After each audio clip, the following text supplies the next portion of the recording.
Assalamualaikum warahmatullahi wabarakatuh. Sebelumnya, perkenalkan nama saya Febri Darmansyah, NIM T 2019-3159. Dalam kali ini saya akan bahas tentang pertama, pendidik dan tenaga kependidikan. Yang kedua, kompetensi dan kualifikasi pendidik dan tenaga kependidikan. Dan yang ketiga, peran penting seorang pendidik dan tenaga kependidikan. Nah, apa itu pendidik dan tenaga kependidikan?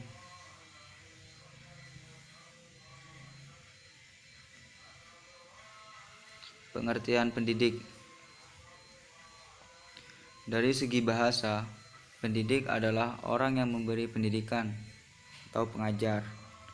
Adapun secara istilah banyak dirumuskan oleh para ahli pendidikan, yang diantaranya menurut Ahmad Tafsir yang menyatakan bahwa pendidik adalah siapa saja yang bertanggung jawab terhadap perkembangan peserta didik.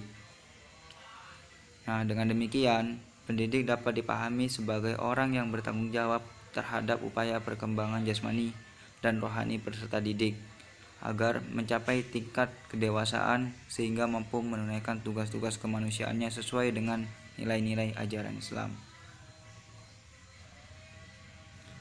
Pengertian tenaga kependidikan.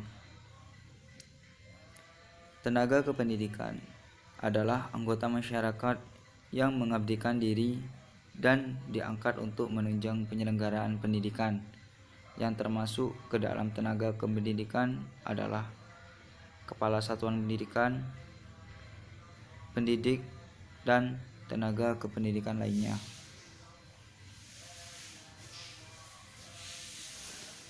Pada dalam kualifikasi dapat diartikan pendidik khusus memperoleh keahlian untuk melakukan berbagai pendidik atau membimbing.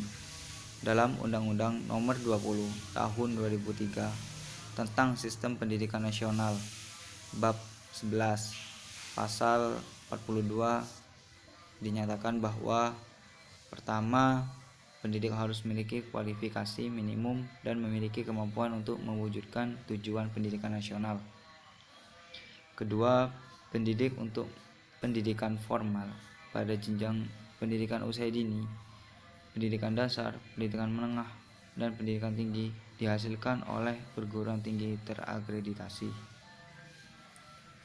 Dan ketiga, ketentuan mengenai kualifikasi pendidik sebagaimana dimaksud dalam ayat 1 dan 2 diatur lebih lanjut dengan peraturan pemerintah.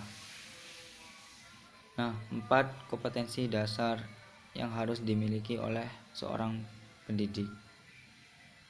Pertama, kompetensi pedagodik yang merupakan kemampuan dalam mengelola pembelajaran peserta didik. Selain itu, kemampuan pedagodik juga ditujukan dalam membantu, membimbing, dan memimpin peserta didik. Kedua, kompetensi kepribadian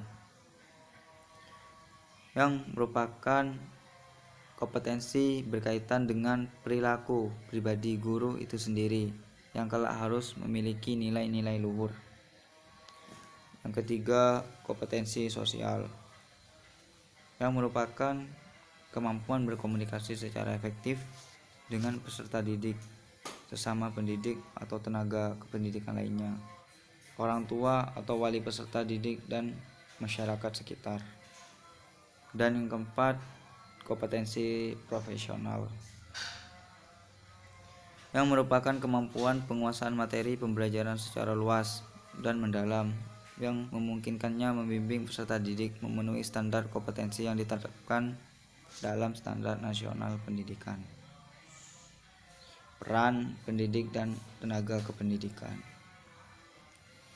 Pertama, guru sebagai pendidik harus menjadi tokoh panutan yang identifikasi bagi para peserta didik dan lingkungannya. Kedua, guru sebagai pengajar. Di dalam tugasnya, guru membantu peserta didik yang sedang berkembang untuk mempelajari sesuatu yang belum diketahuinya. membentuk kompetensi dan memahami materi standar yang dipelajari.